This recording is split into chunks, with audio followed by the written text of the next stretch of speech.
sera contre lui voilà c'est ça sera ok contre lui. Adama yow ban gis-gis nga am ci mairie Dakar ak décision bi préfet jël réunion bi war a fixer d'ailleurs le conseil municipal bi war a tànn le remplaçant de Barthélémy Dias tey la war a am. C'est un plaisir d'entendre quelqu'un bu taxaw ne dañuy tënk ci loi et sur les principes. C'est important hein? Pour une première fois ñu fal maire au suffrage universel direct. Comme le président de la République. Le maire est élu au suffrage universel direct. Par les électeurs, pas par le conseil municipal. Donc radiation décret la war a doon pas arrêté préfectoral parce qu'il est élu au même titre que le président de la République.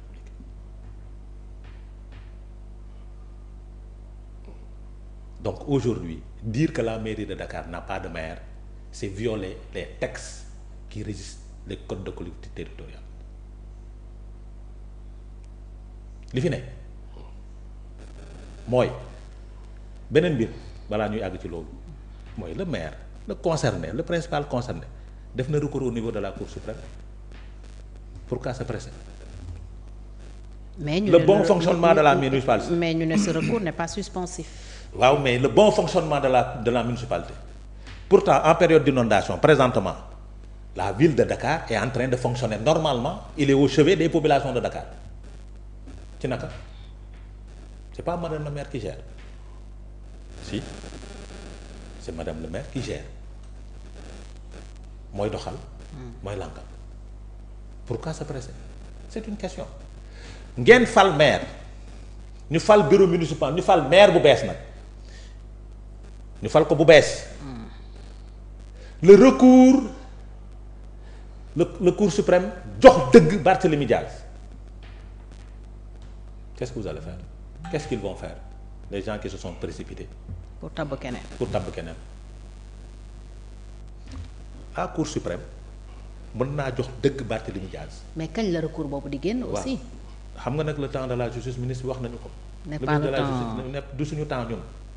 Le temps de la justice du suñu temps parce que gis nañ ko fi dugal rabat d'arrêt le 4 janvier mu génn barke démb waaw la déet. temps yi bokkul.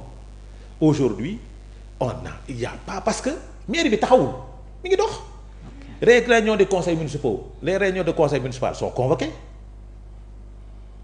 La mairie fonctionne. Mais est-ce que vous le précisez ban recours la Barthélémy Dias def na recours au niveau de la Cour suprême. contre quoi? Contre ni ñu ko dindee sa radiation. D'accord? Parce que radiation bi nee naa la pour une première fois le maire est élu au suffrage universel direct. Le maire n'est pas élu par les conseillers municipaux. C'est pas un suffrage universel indirect, il est élu au suffrage universel direct. Kooku dindi ko yombul. Décret présidentiel moo koy révoqué du arrêté préfectoral déglul bu baax décret présidentiel moo koy révoqué demal nga lire code des collectivités territoriales du arrêté préfectoral. C'est en violation puisque da nga wax ci principe c'est en violation flagrante des textes et des lois de notre pays qui régissent les collectivités territoriales. Xam nga nag di nga ci jot di nga ci jot maintenant tey ñuy bëgg exécuter cette loi là ñoo taxawoon ci buntu mairie Dakar ne Macky Sall dafa bëgg foqati ville de Dakar entre les mains de Barthélémy Dias ñooñu ñoo bëgg exécuter cette décision de justice n'est-ce pas ñoom ñoo ko bëggoon ñoom ñi porté woon combat te rappelez-vous ce jour-là jour boobu lañ leen dóor lacrymogène ñu daw ba dugg ci biir magasin boo xamante ne biir Médina la jour boobu la ñu porté combat yi taxaw devant la mairie man jamono jooju ma taxaw ne respectons la loi parce que dañ ko nommé suffrage universel direct kenn mënul tëb révoquer ko comme ça. ñooñu nag tey ñoo bëgg mairie bi parce que wax na ko ci biir waxam nee na dafa am budget bu énorme c'est vrai la ville de Dakar am na ministère yu ma ëpp budget te nag parti boo gis mu ñëw au pouvoir bëgg na diriger la mairie rappelez-vous de la bourde de Mbaye Ndiaye en 2014 su bëggee nekk maire de Dakar day ñëw APR. Aujourd'hui lire nañ à travers la presse des manœuvres qui se font qui existent pour diriger et récupérer la ville de Dakar am nañ ci droit ay acteurs politiques lañ ku nekk da ngay bëgg c'est de bonne guerre. c'est de bonne guerre mais élégance da doon maye je ne dirais pas sax élégance parce que en politique amul élégance malheureusement parce que les acteurs politiques ne sont plus élégants amatul animosité la adversité bu bon sax donc lii doon rafet mooy bañ a jiitu paaka ci mbaram parce que nag dina am question buy posé wu Fatou su Cour suprême joxee dëgg Barthélémy Diaz qu'est-ce qu'ils vont faire. dañ koy rétablir. maintenant ils vont le rétablir et le maire qui a été élu. du mu wàcc. kon nag xam nga kon yàkkamti la kon parce que intérim bi joxuñu ci date limite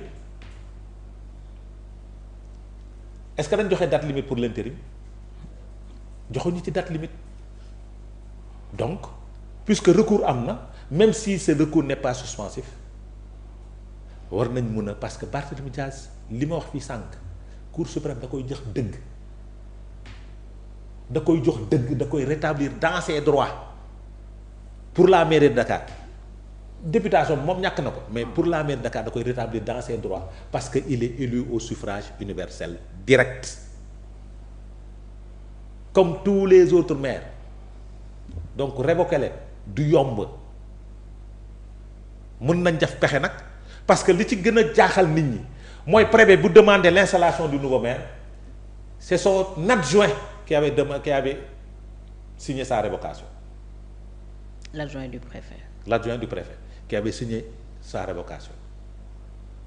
Révocation boo xamante ne en violation conseiller. waaw en tant que non Barthélémy Diaz n'est pas conseiller municipal.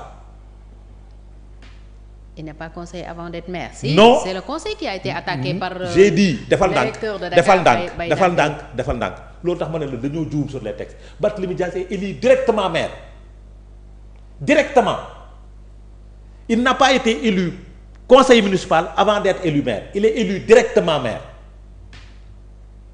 directement donc Barthélémy Diaz n'est pas considéré comme un conseiller municipal il est direct maire de Dakar.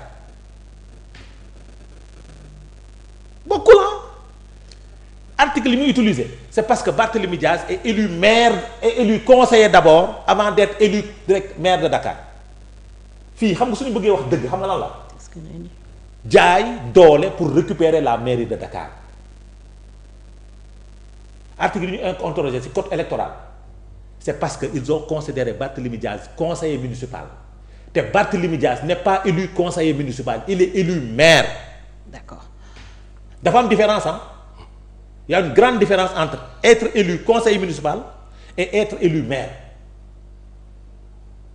dafa il y a une grande différence loi bu njëkk ba dañ la daan fal conseiller municipal nga ñëw dugg parce que dañ ñu gisoon ni da ngay nekk tête de liste majoritaire ñu dem élection gars yi def ay taxation ba yow nga ñàkk maire bi est-ce que yaa ngi comprendre gars yi def ay manœuvre ba yow nga ñàkk maire bi ñu modifier loi bi ne léegi le maire est élu au suffrage universel direct c'est pour protéger la tête de liste majoritaire mais kooku doo ko considérer comme conseil municipal il ne l'est pas il est élu directement maire donc c'est une violation flagrante jaay nañ ko doole Cour suprême da koy rétablir laa la wax Cour suprême mënul def leneen du dul rétablir ko parce que Barthélémy Diaz n'est pas conseiller municipal il a été élu directement maire au suffrage universel direct. D'accord alors Famara am na tam feneen fu ñuy indexer l'actuel régime jaarale ko ci justice bi ñu ne liñ mu def dafay wone toujours ne mi ngi aux ordres